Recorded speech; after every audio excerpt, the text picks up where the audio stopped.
खबरों में आगे बढ़ेंगे। विकासनगर क्षेत्र में 28 जनवरी 2026 को कश्मीर के रहने वाले दो युवकों के साथ मारपीट का मामला सामने आया है। दुकान से सामान खरीदने को लेकर एक स्थानीय दुकानदार से कहासुनी हो गई, जो बाद में विवाद में बदल गई। आरोप है कि दुकानदार ने युवकों के साथ गाली गलौज करते हुए मारपीट की, जिसमें एक युवक की सिर में चोट आई। दोनों युवक छुट्टियों में कश्मीर से अपने पिता के पास आए थे, जो पावंटा साहिब में रहकर फेरी लगाने का काम करते हैं। सूचना मिलते ही पुलिस ने तुरंत कार्रवाई करते हुए आरोपी संजय यादव व एक अन्य के खिलाफ मामला दर्ज कर उन्हें हिरासत में लिया है और मामले की जांच की जा रही है।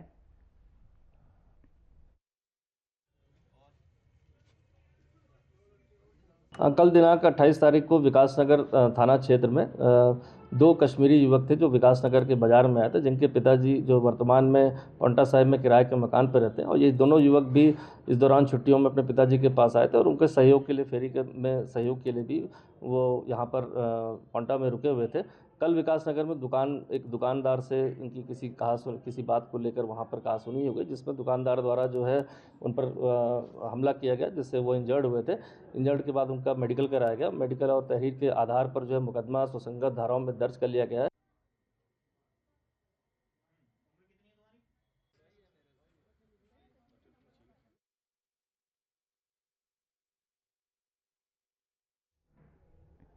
हल्द्वानी से हरिद्वार देहरादून जा रही उत्तराखंड रोडवेज बस रामनगर के पास हादसे से बाल बाल बची। बस चालक ने अचानक सामने से आई बाइक को बचाने के लिए ब्रेक लगाए और मोड़ने की कोशिश की।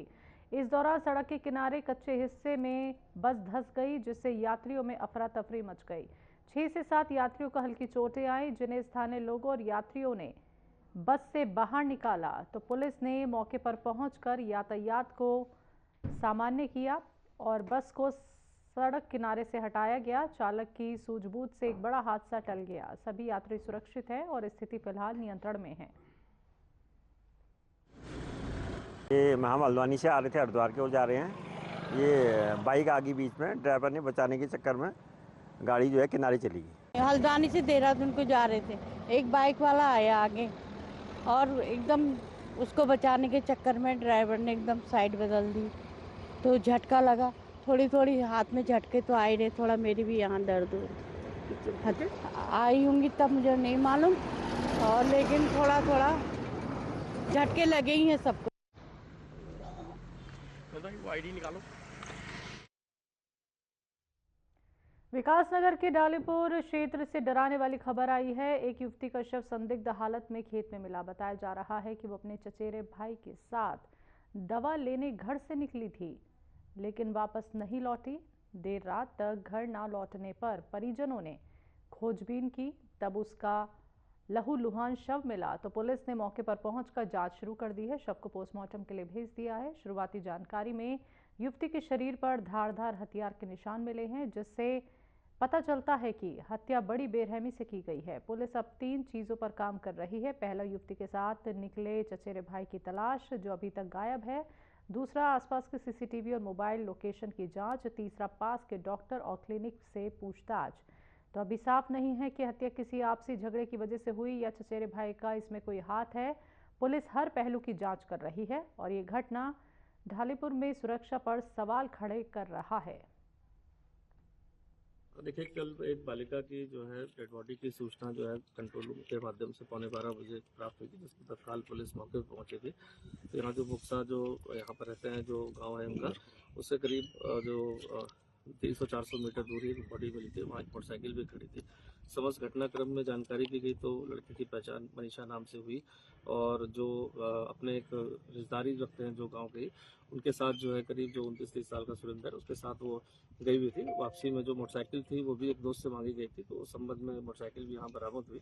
तो प्रथम दृष्टया ऐसा लगता है कि घटनाक्रम जो है वो गांव से 400-500 मीटर दूरी पर हुआ है। किन परिस्थितियों में, चूंकि लड़का भी अभी ट्रेस आउट नहीं है, ना उसके घर पे कोई सूचना है, तो क्या इसके पीछे की इस इंसिडेंट के पीछे क्या कहानी रही होगी या क्यों ऐसा वारदात की गई होगी, इस संबंध में पुलिस इन्वेस्टिगेशन कर रही है। साथ ही साथ परिजनों से भी इस संबंध में जानकारी की गई है। उनके द्वारा बहुत ज़्यादा स्पष्ट अभी कोई इस संबंध में बताया नहीं गया। एक यहाँ पर एक हथियार टाइप का वो भी मिला था और मौके पर जो भी आइडेंटिफाइड किया गया कि लड़के द्वारा ही 2-3 दिन पहले ही इसको लाया गया था। उत्तराखंड वन विकास निगम द्वारा आयोजित राष्ट्रीय क्रेता विक्रेता वार्षिक सम्मेलन संवाद 2026 का आयोजन रामनगर के आमडंडा क्षेत्र में किया गया। बता दें कि इस मौके पर खास बात ये रही कि ये संवाद कार्यक्रम 12 से 13 वर्षों के लंबे अंतराल के बाद आयोजित हुआ, जिसमें देश के 20 राज्यों से आए क्रेता शामिल हुए जो वन निगम से लकड़ी क्रय करते हैं। तो वहीं सम्मेलन में लकड़ी के रेट्स, निकासी प्रक्रिया, पारदर्शिता और समन्वय जैसे महत्वपूर्ण मुद्दों पर विस्तार से चर्चा की गई। तो वहीं इस अवसर पर वन मंत्री सुबोध उनियाल ने कहा कि उत्तराखंड वन विकास निगम राज्य को बड़ा राजस्व देने वाला एक महत्वपूर्ण कॉरपोरेशन है, जिसमें राज्य का लगभग 71% क्षेत्र वन आधारित है। देखिए, वन निगम राज्य का एक काफ़ी लाभ देने वाला एक कॉरपोरेशन है और जिसमें आप जानते हैं 71% क्षेत्र हमारा वनों से आच्छादित है और इसमें कुछ हम व्यावसायिक लकड़ियाँ भी उगाते हैं और कुछ जो जंगल में हम लोगों को जो वन विभाग जो वन निगम को लकड़ी अलॉट करता है उसको काटने का काम वन निगम करके उसकी बिक्री करने का काम करता है। और जिस तरह से लाभ देने में आज वन निगम काफ़ी तेज़ी से आगे बढ़ रहा है और आज एक अच्छा लाभांश सरकार को वन निगम के माध्यम से प्राप्त होता है। लेकिन अभी बहुत कुछ करने की आवश्यकता है, खासकर वियतनाम जैसे छोटे देश में जहां लकड़ी के उद्योग से कई बिलियन डॉलर का वो लोग एक्सपोर्ट कर रहे हैं। तो हम लोग भी पिछले दिनों वियतनाम गए थे और एक नीति हम बना रहे हैं वुड बेस्ड इंडस्ट्री को किस तरह आगे बढ़ाया जाए इस राज्य में।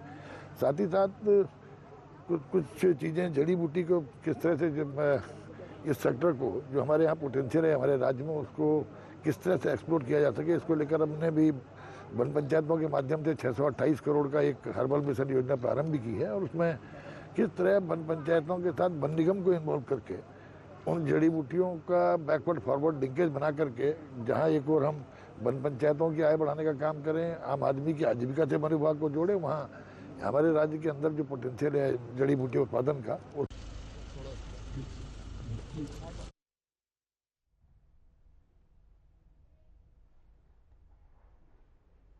वक्त एक छोटे से ब्रेक का।